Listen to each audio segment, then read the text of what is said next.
Hello दोस्तों, स्वागत है आपका आज की इस वीडियो में जिसमें हम लेकर आए हैं the psychology of money summary. दोस्तों, पैसा हमारे जीवन में बहुत ही पावरफुल चीज है।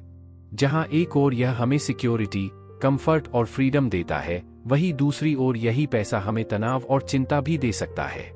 हम पैसे के बारे में कैसे सोचते हैं और फाइनेंशियल डिसीजंस कैसे लेते हैं, इसका हमारे जीवन पर बहुत गहरा असर पड़ सकता है।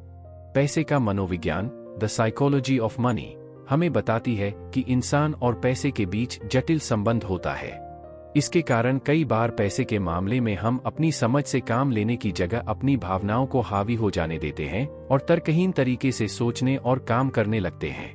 कई बार हम ये सोचते हैं कि कुछ लोग बहुत ज्यादा पैसा होने पर भी हमेशा एक ऑर्डिनरी जीवन ही जीते रहते हैं और कैसे कुछ लोग कम इनकम होते हुए भी लॉन्ग टर्म में करोड़पति बन जाते हैं। आप चाहे माने या न माने, इस समय पैसे को लेकर जो आप फैसला ले रहे होंगे वो आपके आने वाले कुछ सालों के फाइनेंशियल स्टेटस पर असर डालेगा। तो क्यों ना अभी से पैसे के मनोविज्ञान साइकोलॉजी को समझा जाए और जल्दी से जल्दी फायदा लिया जाए। इसलिए आज हम बात करने वाले हैं एक ऐसी ही किताब के बारे में जिसका नाम है द साइकोलॉजी ऑफ मनी, जिसे मॉर्गन हाउसल ने लिखा है। अच्छा पैसा होने का आपके स्मार्ट होने से बहुत कम लेना देना है, लेकिन ज्यादा इस बात से लेना देना है कि किस तरह आप बिहेव करते हैं। सही चीजों में एंगेज करें और चांस है कि आप सफल हो जाएंगे।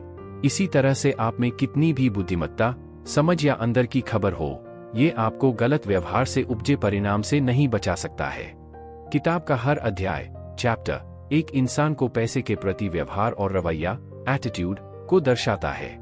कुछ व्यवहार अच्छे नतीजे की गारंटी देते हैं, जबकि दूसरे व्यवहार विफलता के। तो आइए बिना अधिक समय व्यतीत किए नजर डालते हैं the psychology of money book के चैप्टर्स पर। चैप्टर 1 नो वंस क्रेजी, कोई पागल नहीं है।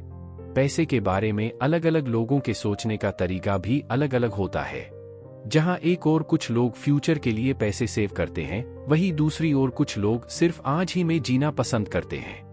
हमारे लिए जरूरी यह है कि हमें पैसों के बारे में अलग अलग दृष्टिकोणों का पता हो और जो हमें सबसे अच्छा लगे उसे अपने लिए चुने। हर एक की एक अलग सोच होती है कि किस तरह यह दुनिया काम करती है। आपका दुनिया को देखने का नजरिया कई हालात, वैल्यूज और बाहरी प्रभावों से प्रभावित होता है। आपके अपने पैसे के साथ पर्सनल एक्सपीरियंसेस का दुनिया में होने वाली घटनाओं से लेना 0.0000000001% है, लेकिन 80% इस बात से है कि आप किस तरह सोचते हैं कि दुनिया कैसे काम करती है। कोई भी चीज आपके डर और अनिश्चितता की ताकत को नहीं रोक सकती है, चाहे आप कितना भी पढ़ लें या खुले विचारों वाले हो जाएं। हम सब ये सोचते हैं कि हमें पता है कि दुनिया कैसे काम करती है, लेकिन हम इसे एक पतले से रेशम के बराबर भी अनुभव नहीं कर पाए हैं। अमेरिका में लॉटरी टिकट खरीदने वालों पर गौर करें। कम आय वाले लोग सालाना 400 खर्च कर देते हैं। ये नंबर हायर इनकम वाले लोगों को भी चौंका सकता है। इसे पैसे की एक उम्मीद या ख्वाहिश का नाम देकर कुछ लोग इसको सही ठहरा सकते हैं। बिना खुद को उनकी जगह पर रखे ये जान पाना मुश्किल है कि वो ऐसा क्यों करते हैं। ऑथर हमें बताते हैं कि हमारी वित्तीय मान्यताओं को बनाने में हमारे व्यक्तिगत अनुभवों का बहुत बड़ा रोल होता है। अगर कोई ऐसे घर में पले बड़े हैं जहां पैसे की कमी है, तो उनके मितव्ययी होने की अधिक संभावना है। वहीं दूसरी ओर, अगर कोई ऐसे घर में पले बड़े हैं जहां पैसा प्रचुर मात्रा में है, तो उनके खर्चीले होने की अधिक संभावना है। वित्तीय रूप से सफल होने के लिए कई अलग अलग रणनीतियां हैं। कुछ लोग निवेश की ओर बहुत ध्यान देते हैं, वहीं कुछ लोग ऑर्थोडॉक्स तरह से बचत करना पसंद करते हैं। हमें ऐसी रणनीति ढूंढनी चाहिए जो हमारी जोखिम सहनशीलता और लक्ष्यों के अनुकूल हो। चैप्टर 2 लक एंड रिस्क, भाग्य और जोखिम। इस चैप्टर में ऑथर हमें बताते हैं कि हमारी वित्तीय सफलता में लक यानी भाग्य और रिस्क यानी जोखिम बहुत बड़ा रोल निभाते हैं, और अक्सर हम लक और रिस्क को कम करके आंकते हैं। साथ ही साथ वह यह भी कहते हैं कि हमें सिर्फ अपने भाग्य पर निर्भर होकर नहीं बैठना चाहिए। वित्तीय सफलता के लिए कौशल और मौका, लक दोनों जरूरी हैं, लेकिन हम सिर्फ अपना कौशल बेहतर बना सकते हैं। लक को बेहतर बनाना हमारे बस में नहीं है। इसके अलावा हमें जोखिम को कम करने पर ध्यान देना चाहिए, और ये सब करने के बाद ये याद रखना चाहिए कि आउटकम अनसर्टेन या अनिश्चित है। कोशिशों से आपके नतीजे तय होते हैं, लेकिन किस्मत और जोखिम भी इसमें एक बहुत महत्वपूर्ण भूमिका निभाते हैं। बिल गेट्स उन चुनिंदा हाई स्कूल्स में पढ़े जहां 1968 में कंप्यूटर हुआ करते थे।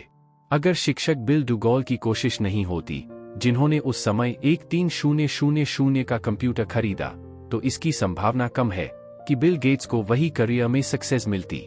गेट्स खुद ये चीज मानते हैं कि अगर लेकसाइड स्कूल नहीं होता तो आज माइक्रोसॉफ्ट भी नहीं होता। लेकसाइड में 3 बहुत बेहतरीन कंप्यूटर स्टूडेंट्स जो आपस में दोस्त भी थे, बिल गेट्स, पॉल एलन और केंट एवेंस। केंट एवेंस को भी सक्सेस मिलना तय था, लेकिन उनकी ग्रेजुएशन से पहले ही एक दुर्घटना में मौत हो गई। इसे एक दुर्भाग्य के उदाहरण के तौर पर देखा जा सकता है। ऑथर कहते हैं कि ये एक मिसकंसेप्शन है कि पैसा कमाने के लिए सिर्फ कड़ी मेहनत और कौशल की जरूरत होती है।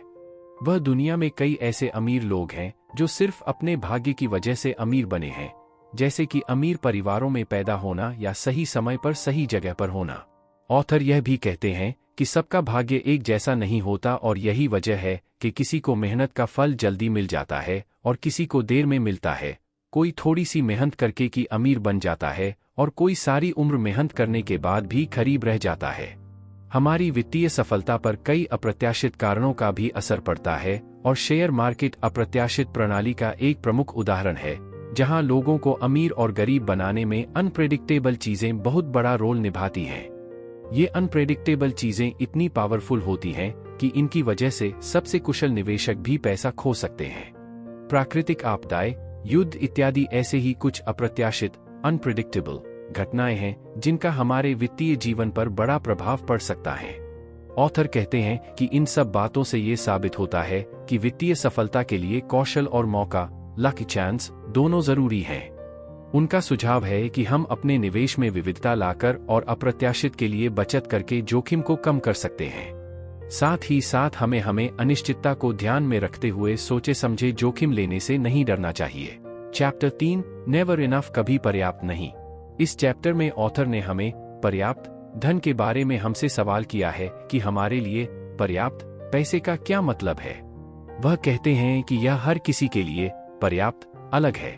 कुछ लोगों के लिए पर्याप्त पैसा वह है जो उनकी बुनियादी जरूरतों को पूरा कर सके, जबकि कुछ लोग एक आरामदायक जीवन जीने लायक पैसे को पर्याप्त समझते हैं और कुछ लोग इतना पैसा कमाना चाहते हैं कि वो जल्दी रिटायरमेंट ले सकें। जरूरी ये है कि हम भी ये बात सोचें और अपने लिए इस पर्याप्त का अर्थ ढूंढें, जिससे हम अपने मूल्यों के अनुरूप वित्तीय निर्णय ले सकें। ये एक कहानी है लेखक कर्ट वॉनेगट और जोसेफ हेलर की, जो एक अरबपति के पार्टी में शामिल होते हैं। कर्ट ने कहा कि ये अरबपति एक दिन में उतने पैसे कमा लेता है जितना हेला अपने लोकप्रिय उपन्यास नॉवल से आज तक नहीं कमा पाया है। हेला ने कहा, हाँ, लेकिन मेरे पास कुछ ऐसा है जो उसके पास कभी नहीं होगा, वो है काफी, इनफ। महत्वाकांक्षा कुछ हासिल करने की इच्छा है और संतोष आपके पास जो कुछ है उससे संतुष्ट रहना है। देखने में तो ये दोनों ताकतें विरोधाभासी लग सकती हैं, लेकिन सच्चाई ये है कि वे वास्तव में एक साथ रह सकती हैं। जहां एक और महत्वाकांक्षा हमें हमारे गोल्स को हासिल करने के लिए मोटिवेट कर सकती है, वही दूसरी ओर संतुष्टि हमारे पास जो है उसे अप्रिशिएट करने और उसके लिए शुक्रगुजार होने में मदद कर सकती है। इसलिए ये जरूरी है कि हम अपनी महत्वाकांक्षा और संतुष्टि के बीच एक बैलेंस बनाकर रखें। काफी होने का मतलब है आपको ये पता हो कि किस चीज को अवॉइड किया जाए, जिसके लिए आपको बाद में पछताना न पड़े। कई चीजें जोखिम लेने के लायक नहीं होती, चाहे उनसे कितना ही फायदा क्यों ना हो। एक छोटी सी लिस्ट जैसे प्रतिष्ठा, आजादी, दोस्त, परिवार, प्यार और खुशी। जीतने का सिर्फ एक ही रास्ता है कि आप उस खेल का हिस्सा ही नहीं बने। वित्तीय संतुष्टि, जिसे फाइनेंशियल सेटिस्फैक्शन भी कहा जाता है, का मतलब यह नहीं है कि आपके पास बहुत सारा पैसा हो। वित्तीय संतुष्टि का मतलब है कि आप अपनी वित्तीय स्थिति के बारे में अच्छा महसूस करें। आप अपनी क्षमता के भीतर रहकर भविष्य के लिए बचत करके और जो आपके पास है उसके लिए आभारी होकर वित्तीय संतुष्टि पा सकते हैं। चैप्टर 4, कंफाउंडिंग कंपाउंडिंग, कंपाउंडिंग का जादू। वॉरेन बफेट के पैसों के पीछे एक साधारण सा तथ्य है, वो सिर्फ एक अच्छे निवेशक नहीं हैं, वो लगातार 75 साल तक एक अच्छे निवेशक रहे हैं। इनकी फाइनेंशियल सक्सेस को एक फाइनेंशियल बेस में बांधा जा सकता है जो उन्होंने अपने शुरू के सालों में बनाया था और बाद में उसे लंबा समय तक बनाया रखा। इन्वेस्टिंग उनका स्किल है, लेकिन उनका सीक्रेट है समय। अच्छी इन्वेस्टमेंट हमेशा सबसे ज्यादा रिटर्न्स के बारे में नहीं होती, ये उन अच्छे रिटर्न्स के बारे में है जिनके साथ आप चिपक कर रहे हैं और लंबे समय तक में दोहरा सके। और यहाँ पर कंपाउंडिंग अपना जादू दिखाती है। कंपाउंडिंग एक ऐसी प्रक्रिया है जिसमें ब्याज पर भी ब्याज कमाया जाता है, और ऐसा करने के लिए आप अपने इन्वेस्टमेंट पर जो रिटर्न कमाते हैं उसे भी इन्वेस्ट किया जाता है, और आपको उस रिटर्न पर भी रिटर्न मिलता है। धीरे धीरे ये प्रक्रिया आपके इन्वेस्टमेंट को अच्छी खासी ग्रोथ देती है। कंपाउंडिंग का असली जादू टाइम के साथ देखने को मिलता है। आप अपने पैसे को जितना ज्यादा टाइम इन्वेस्ट रखेंगे, कंपाउंड इंटरेस्ट उतना ही आपके फेवर में काम करेगा। इससे ये निष्कर्ष निकला जा सकता है कि आप जितनी जल्दी निवेश शुरू करेंगे, आपके पैसे को बढ़ने में उतना ज्यादा टाइम मिलेगा। पैसा प्राप्त करना और पैसा रखना पूरी तरह से अलग चीजें हैं, और पूरी तरह से अलग मानसिकता और रणनीतियों की आवश्यकता होती है। धन प्राप्त करने के लिए जोखिम उठाने, आशावादी होने और अपने आप को वहां रखने की आवश्यकता होती है। पैसा रखने के लिए इसके विपरीत की आवश्यकता होती है। इसके लिए विनम्रता की आवश्यकता होती है, और यह भय होता है कि आपने जो बनाया है वह आपसे उतनी ही तेजी से छीना जा सकता है।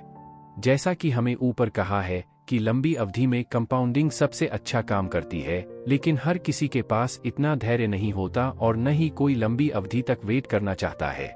लेकिन अगर आप कंपाउंडिंग के मैजिक को देखना चाहते हैं, तो आपको अपने अंदर धैर्य पैदा करना होगा और अपने पैसे को बढ़ने के लिए समय देना होगा। अगर आप धैर्य न रखकर समय से पहले अपने इन्वेस्टमेंट को कैश कर लेते हैं, यानी पैसा निकल लेते हैं, तो आप कंपाउंड इंटरेस्ट से मिलने वाले लाभ का फायदा नहीं उठा पाएंगे। Chapter 5 getting wealthy versus staying wealthy. अमीर बनना बनाम अमीर बने रहना। ऑथर हमें बताते हैं कि वैसे तो अमीर बनने के कई तरीके हैं, जैसे कुछ लोग गैम्बलिंग इत्यादि करके भी अमीर बनते हैं, लेकिन ये अमीर बनने का स्थायी तरीका नहीं है। रियल वेल्थ हमारी कड़ी मेहनत, स्मार्ट निवेश और अच्छी फाइनेंशियल हैबिट्स की वजह से बनती है। ऑथर कहते हैं कि शॉर्ट टर्म नहीं बल्कि लॉन्ग टर्म गेन्स पर फोकस करना चाहिए, और ऐसे फाइनेंशियल डिसीजंस नहीं लेने चाहिए जो हमारे आने वाले कल के लिए मुश्किलें पैदा कर सकें। पैसा पाना और बनाए रखना बिल्कुल अलग चीजें हैं, और इनके लिए बिल्कुल अलग मानसिकता और रणनीतियां, स्ट्रैटेजीज चाहिए। पैसा पाने के लिए जोखिम लेने की जरूरत होती है, पॉजिटिव बने रहने और खुद को इसमें झोंक देने की। पैसा बनाए रखने के लिए जरूरी होती है ठीक इसके उल्टे की। इसके लिए चाहिए विनम्रता और ये डर कि जो आपने कमाया है वो बहुत जल्दी आपके हाथ से निकल भी सकता है। माइकल मोरिट्ज, जो एक वेंचर कैपिटलिस्ट है, कहते हैं, हम ये समझते हैं कि आने वाला कल बीते हुए कल जैसा नहीं होगा। हम अभी तक के मिले इनाम पर आराम नहीं कर सकते। हम आत्मसंतुष्ट नहीं हो सकते। हम ये मानकर नहीं बैठ सकते कि बीते हुए कल की सफलता आने वाले कल की सफलता में तब्दील हो जाएगी। एक सर्वाइवल माइंड होने के लिए 3 चीजों की जरूरत होती है। 1, फाइनेंशियल अनब्रेकेबल होने का लक्ष्य बनाएं, इतना सक्षम बने कि मार्केट के उतार चढ़ाव सहन कर सकें और गेम में लंबे समय तक बने रह सकें, ताकि कंपाउंडिंग अपना जादू दिखा सके। 2, प्लान करने के लिए सबसे महत्वपूर्ण चीज है कि कोई भी प्लान आपके प्लान के अनुसार नहीं जाएगा। हर योजना में गलती के लिए जगह रहती है। जितना आपको अपने प्लान को सफल बनाने के लिए एक खास चीज की जरूरत होगी, उतना कमजोर आपका प्लान होगा। 3, आने वाले कल को लेकर आशावादी, ऑप्टिमिस्टिक रहें, पर सफलता के रास्ते में आने वाली बाधाओं को लेकर भी सचेत रहें। दोस्तों, पैसा इकट्ठा करना ही काफी नहीं है, क्योंकि पैसा उतनी ही जल्दी नष्ट खर्च भी हो जाता है। इसलिए ये जरूरी है कि आप ऐसे रिस्की इन्वेस्टमेंट्स से बचें और अपने पैसे को ऐसे एसेट्स में लगाएं जहां ज्यादा रिस्क न हो। साथ ही साथ आपको अपने फ्यूचर के लिए सेविंग्स करना नहीं छोड़ना है और न ही खुद को डेट के बोझ तले दबाना है। इसके साथ खुद को इन्फॉर्मेड रखना भी जरूरी है, और आपको ये भी जानकारी होनी चाहिए कि आप अपने लिए उपलब्ध सभी टैक्स डिस्काउंट्स और अन्य लाभों का लाभ उठा रहे हैं। Chapter 6 tails, you win tails, आप जीत गए। टेल इवेंट एक ऐसी बाहरी घटना है जो बहुत दुर्लभ है, लेकिन इसका प्रभाव बहुत बड़ा पड़ता है। फाइनेंस के क्षेत्र में स्टॉक मार्केट क्रैश, प्राकृतिक आपदाएं या महामारी टेल इवेंट्स का उदाहरण है। द साइकोलॉजी ऑफ मनी में ऑथर मॉर्गन हॉसल कहते हैं कि अगर हम टेल इवेंट्स के लिए तैयार रहे तो उनका हमारे फाइनेंशियल जीवन पर पॉजिटिव प्रभाव पड़ सकता है। उदाहरण के लिए, अगर हमने अपने लिए इमरजेंसी फंड बनाया होगा तो हम कर्ज में डूबे बिना वित्तीय संकट का सामना कर सकते हैं। इतना ही नहीं, टेल इवेंट का फायदा हम उन एसेट्स में निवेश करके भी उठा सकते हैं जो ऐसे टाइम में अच्छा परफॉर्म करती हैं। उदाहरण के लिए, सोने को अक्सर एक सेफ इन्वेस्टमेंट के रूप में देखा जाता है जो बाजार में उथल-पुथल के समय में हमारे धन की रक्षा कर सकता है। ये एक आर्ट कलेक्टर हाइंस बर्गग्रुएन की कहानी है। उन्होंने पिकासोस, ब्राक्स, क्लीज और मैटिसेस की एक अद्भुत संग्रह इकट्ठा की। लोग उसके कला में निवेश करने की कला से भौचक्के रह जाते हैं। सच्चाई ये थी कि उन्होंने बहुत ज्यादा संख्या में कला खरीद लिए थे। उनके संग्रह का कुछ हिस्सा ही मूल्यवान था। बर्गग्रुएन कई बार गलत भी हो सकता था, फिर भी आखिरी में वो सही निकलता था। कोई भी चीज जो विशाल हो, लाभदायक हो, प्रसिद्ध हो या प्रभावशाली हो, वो एक टेल इवेंट का नतीजा होती है, हजारों या लाखों में एक इवेंट की तरह। अब हम एक वेंचर कैपिटल मॉडल के बारे में बात करेंगे। अगर एक फंड 100 इन्वेस्टमेंट्स करता है तो वो 80% फेलियर का अंदाजा लगा रहे होते हैं, कुछ परसेंट अच्छा परफॉर्म करने का और 1 से 2% अच्छे रिटर्न्स का। अगर स्टॉक मार्केट में विनर्स और लूजर्स के डिस्ट्रीब्यूशन पर विचार करें तो ज्यादातर पब्लिक कंपनीज फेल हो जाती हैं, कुछ ही ठीक ठाक कर पाती है और कुछ होती है जो बहुत अच्छे रिजल्ट्स दे जाती है। जब आप स्वीकार करते हैं कि टेल ही बिजनेस, इन्वेस्टमेंट और फाइनेंस में हर चीज को चलाती है, तो आप ये समझते हैं कि बहुत सारी चीजें गलत जाएंगी, टूटेगी, फेल भी होगी, लेकिन ये बिल्कुल नॉर्मल है। ऑथर हमें बताते हैं कि दुर्लभ और अप्रत्याशित घटनाएं निवेशकों के लिए एक अवसर के रूप में आती हैं, लेकिन अक्सर लोग उन अवसरों का लाभ नहीं उठा पाते। उदाहरण के लिए, यदि शेयर बाजार में गिरावट आती है तो यह कम दामों में स्टॉक खरीदने का एक अवसर होता है, लेकिन पैनिक के माहौल में लोग मार्केट में इन्वेस्ट करने से डरते हैं। चैप्टर 7, फ्रीडम, स्वतंत्रता। फाइनेंशियल फ्रीडम, जिसे वित्तीय स्वतंत्रता भी कहा जाता है, पैसे की चिंता किए बिना अपनी शर्तों पर अपना जीवन जीने की क्षमता है। इसका मतलब है कि आपके पास इतना पैसा हो कि आप अपनी बुनियादी जरूरतों और चाहतों को पूरा कर सकें और अपने पैशन को भी फॉलो कर सकें।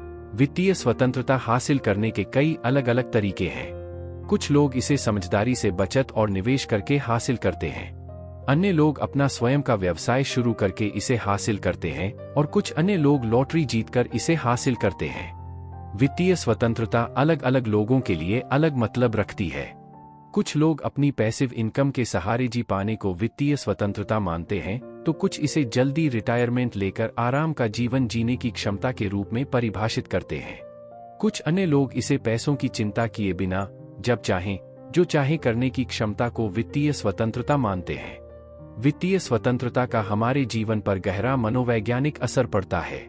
इससे हमें सुरक्षा और मन की शांति मिलती है। इतना ही नहीं, वित्तीय रूप से स्वतंत्र होने के बाद हम पैसे की चिंता किए बिना अपने पैशन और गोल्स को फॉलो कर सकते हैं। Chapter 8, man in the car paradox. Man in the car paradox. लोग अपने फाइनेंशियल निर्णय अक्सर ऐसी भ्रामक परिस्थितियों को देखकर लेते हैं जो वास्तव में सच होती हैं। ये विरोधाभास पैसे और वित्तीय सफलता के बारे में अप्रत्याशित विकल्प और गलतफहमियां पैदा कर सकते हैं। उदाहरण के लिए, जो लोग महंगी कार चलते हैं उन्हें देखकर ऐसा लग सकता है कि वे अमीर हैं, लेकिन वे वास्तव में कर्ज में डूबे हो सकते हैं। ऐसा इसलिए है क्योंकि हम पैसों के विजिबल सिंबल्स को ही वेल्थ मानते हैं, जबकि असलियत यह है कि वेल्थ के सिंबल्स और रियल वेल्थ में फर्क होता है। इस चैप्टर में ऑथर हमें इसके पीछे के मनोविज्ञान के बारे में भी बताते हैं और कहते हैं कि मानव प्रकृति ऐसी होती है कि हम दूसरों का मूल्यांकन करते समय तत्काल निर्णय लेने और शॉर्टकट पर भरोसा करते हैं, जिससे अक्सर हम उनकी वित्तीय स्थितियों को गलत आंकने लगते हैं। यह चैप्टर हमें बताता है कि हमें अपनी धारणाओं पर सवाल उठाने चाहिए और पैसों के बारे में अपनी सोच पर भी। साथ ही साथ ये चैप्टर हमें ये भी सिखाता है कि हमें बाहरी दिखावे के आधार पर दूसरों से अपनी तुलना करने के बजाय अपने खुद के वित्तीय कल्याण पर ध्यान देना चाहिए। Chapter 9, wealth is what you don't see. धन वह है जो आप नहीं देखते। हमारे समाज में लग्जरी कार, महंगे घर, कपड़े इत्यादि को सफलता के प्रतीक के रूप में देखा जाता है, और जिन लोगों के पास ये सब चीजें होती हैं हम उन्हें वेल्थी मान लेते हैं, लेकिन वास्तव में पैसों का ये दिखावा भ्रामक हो सकता है। ऑथर हमें बताते हैं कि असल वेल्थ वह है जो हमें दिखती नहीं है, जैसे कि फाइनेंशियल सिक्योरिटी, मन की शांति, स्वास्थ्य, अच्छे रिश्ते इत्यादि। इनविजिबल वेल्थ या अदृश्य धन हमारे जीवन की क्वालिटी को बेहतर बनाती है, बल्कि हमारे पूरे जीवन को बेहतर में बहुत महत्वपूर्ण रोल निभाती है। ऑथर हमें समझाते हैं कि हमें मटेरियल वेल्थ के पीछे न भागकर ऐसी इनविजिबल वेल्थ बनाने पर ध्यान देना चाहिए जो हमें खुशी और संतुष्टि दे सके और हमारे जीवन को बेहतर बनाने में हमारी मदद कर सके। वेल्थ वो फाइनेंशियल एसेट है जो अभी तक किसी ऑब्जेक्ट में कन्वर्ट नहीं की गई है। हाउसल बताते हैं कि जब लोग कहते हैं कि वो करोड़पति बनना चाहते हैं, इसका असल में मतलब ये है कि वो $1 मिलियन खर्च करना चाहते हैं। $1 मिलियन खर्च करना करोड़पति बनने से बिल्कुल उल्टा है। वेल्थ और रिच के बीच में अंतर यह है कि लोग जो बड़े घर में रहते हैं और फैंसी कार चलाते हैं, वो रिच है। बड़ी इनकम वाले लोग रिच हैं।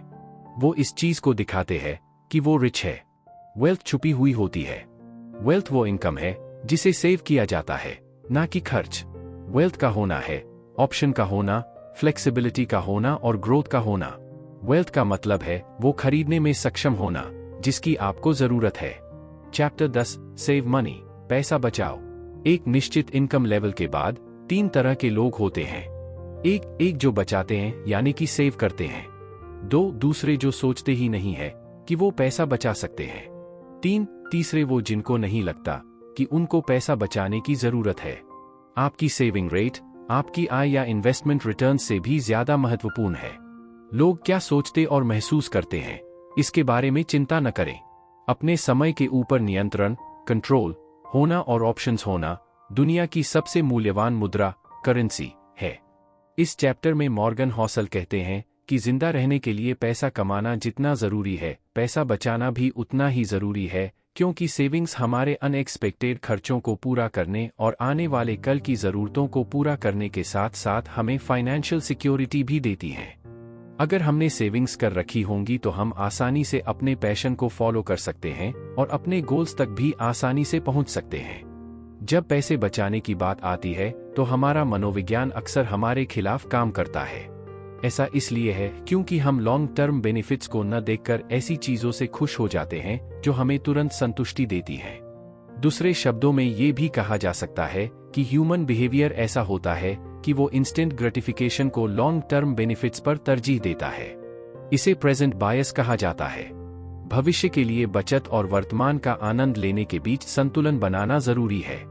आपको ऐसी चीजों पर पैसा खर्च करने से नहीं झिझकना चाहिए जो आपको खुशी देती हैं, लेकिन साथ ही साथ आपको अपने खर्च करने की आदत पर नियंत्रण करना चाहिए। पैसे बचाना तभी संभव है जब इसे आप अपनी एक आदत बना लें। ज्यादा बड़ी शुरुआत करने के चक्कर में न पड़ें और छोटी शुरुआत करें और धीरे धीरे हर महीने बचत की राशि बढ़ाएं। चैप्टर 11 उचित, तर्कसंगत और त्रुटि एरर की गुंजाइश। फाइनेंशियल डिसीजंस लेते समय बिल्कुल ठंडा होकर न रहे। उचित रहने का लक्ष्य रखें। वाजिब होना ज्यादा रियलिस्टिक है और इसके साथ लंबे समय तक बने रहने की, जो कि सबसे ज्यादा मायने रखता है। पैसा बनाने के चांसेस समय के साथ बढ़ते जाते हैं। स्कॉट, जो एक पॉलिटिकल साइंटिस्ट है, कहते हैं चीजें जो पहले कभी नहीं हुई वो पूरे समय होती रहती है। याद रखें कि बीते कल की परफॉर्मेंस आने वाले कल की परफॉर्मेंस का संकेत नहीं होती है। ब्लैक जैक और पोकर के प्लेयर्स को पता होता है कि वो संभावनाओं के साथ खेल रहे हैं, निश्चितों के साथ नहीं। सबसे बेहतर प्लान ये है कि उन चीजों के लिए प्लान किया जाए जो आपके प्लान के हिसाब से नहीं जाती हो। आप इसको गलती के लिए जगह होना भी कह सकते हैं। ये इकलौता तरीका है सुरक्षित रूप से ऐसी दुनिया को दिशा देने का जो कि अनिश्चितताओं से चलती है, ना कि निश्चितताओं से। ऐसी चीज के लिए तैयार होना या उम्मीद करना बहुत मुश्किल है जिसे आप देख नहीं सकते। तो आप क्या कर सकते हैं? आप ये कर सकते हैं कि आप फेलियर के सिंगल पॉइंट को अवॉइड कर लें, फेलियर के इम्पैक्ट को मिनिमाइज कर सकते हैं। असफलता का सबसे बड़ा सिंगल पॉइंट ये होता है कि आप अपने खर्च और जरूरतों के लिए सिर्फ एक इनकम के सोर्स पर निर्भर रहते हैं, वो भी बिना किसी सेविंग्स के। बुरे दिनों का फंड एक अच्छा आइडिया है। उन चीजों के लिए पैसा बचाएं जिन्हें आप अनुमान या भविष्यवाणी नहीं कर सकते। चैप्टर 12 आप बदल जाएंगे। हम खुद के फ्यूचर सेल्फ के एक बहुत बुरे प्रेडिक्टर होते हैं। हमारी अभी की जरूरतें चाहते वो नहीं होती है जो हमारे फ्यूचर सेल्फ की जरूरतें और चाहते होंगी। लॉन्ग टर्म के लिए सोच पाना और इफेक्टिवली डिसीजन ले पाना बहुत मुश्किल होता है।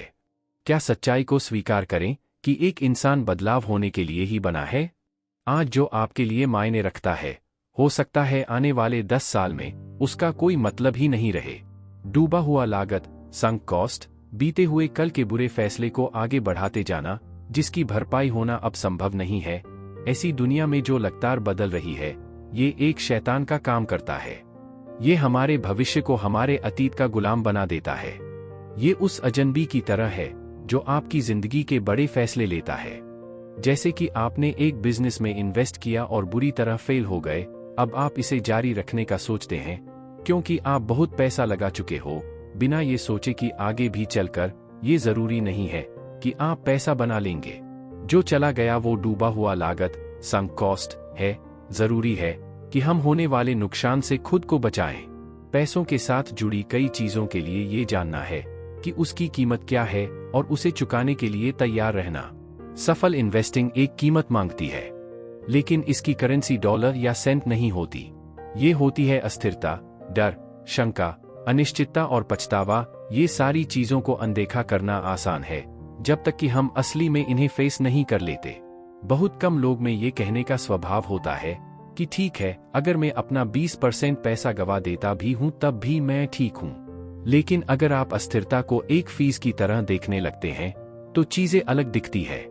जब आप लॉन्ग टर्म में इन्वेस्ट करते हैं तो आपको शॉर्ट टर्म में मार्केट के उतार चढ़ाव को स्वीकार करने के लिए भी तैयार रहना पड़ता है। चैप्टर 13, निराशावाद का प्रलोभन। नेगेटिव सोच सिर्फ सकारात्मक, पॉजिटिव सोच से ज्यादा आम नहीं है, ये उससे ज्यादा स्मार्ट भी लगती है। ये आपको बुद्धिमत्ता के तौर पे बंदी बना लेती है और हम इस पर सकारात्मकता से ज्यादा ध्यान देते हैं।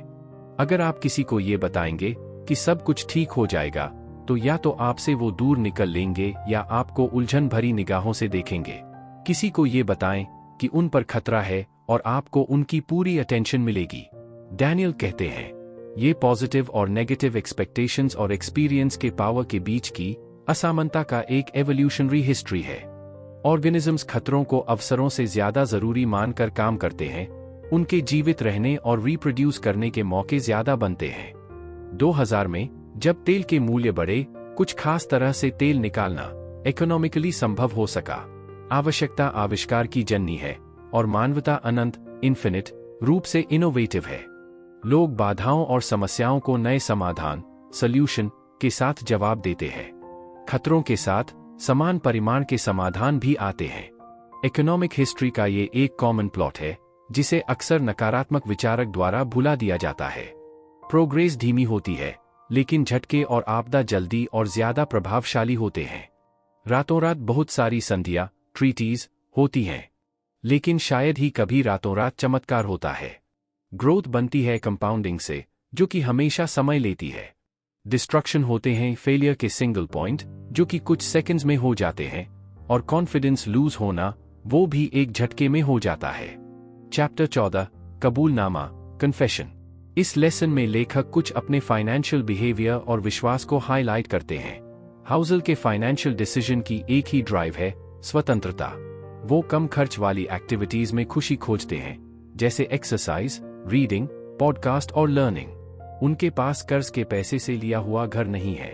वो ये मानते हैं कि हो सकता है कि ये एक बुरा फाइनेंशियल डिसीजन हो, पर एक अच्छा मनी डिसीजन है क्योंकि इसमें कम से कम मन की शांति तो है। वो अपने 20% एसेट्स कैश में रखते हैं, जिसमें उनके घर की कीमत शामिल नहीं है। वो एक सेफ्टी नेट बनाने के लिए और इमरजेंसी में अपने स्टॉक्स बेचने से बचने के लिए ऐसा करते हैं। चार्ली मुंगेर कहते हैं, कंपाउंडिंग का पहला नियम ये कहता है कि इसमें बिना वजह के रोक टोक न किया जाए। हाउसल अब किसी इंडिविजुअल स्टॉक्स में इन्वेस्ट नहीं करते। हाउसल ने सभी stock market investments low cost index funds में कर रखे हैं। कुछ लोग एवरेज मार्केट को आउट परफॉर्म कर देते हैं, यह बहुत मुश्किल है, और जो ज्यादातर लोग सोचते हैं उससे कहीं ज्यादा मुश्किल। हर इन्वेस्टर को वो रणनीति चुननी चाहिए जिसके लक्ष्य पाने के सबसे ज्यादा चांसेस हों। ज्यादातर इन्वेस्टर्स के लिए लॉन्ग टर्म में लो कॉस्ट इंडेक्स फंड सबसे ज्यादा रिटर्न देकर जाएंगे। धन्यवाद दोस्तों, मुझे उम्मीद है कि ये समरी आपको पसंद आई होगी। मुझे उम्मीद है कि आप किताब के सभी पाठों को अपनी जिंदगी में अपनाकर अपनी लाइफ को और भी बेहतर बना पाएंगे। मॉर्गन हाउजल की लिखी गई किताब द साइकोलॉजी ऑफ मनी एक ऐसी बुक है जिसमें हमें धन के मनोविज्ञान के बारे में बताया गया है। इसमें बताया गया है कि हर व्यक्ति का धन के प्रति अपना नजरिया होता है। लोग अपनी समझ के हिसाब से ही धन के साथ व्यवहार करते हैं। यही कारण है कि कुछ अमीर लोग पैसों को जल्दी गवा देते हैं, कुछ लोग थोड़े पैसों से ही जल्दी अमीर बन जाते हैं। अगर आपको कामयाब होना है और धन के बारे में सीखना है तो द साइकोलॉजी ऑफ मनी जरूर पढ़नी चाहिए। दोस्तों, उम्मीद करता हूं the psychology of money book summary आपको जरूर पसंद आई होगी। हमें कमेंट करके जरूर बताएं।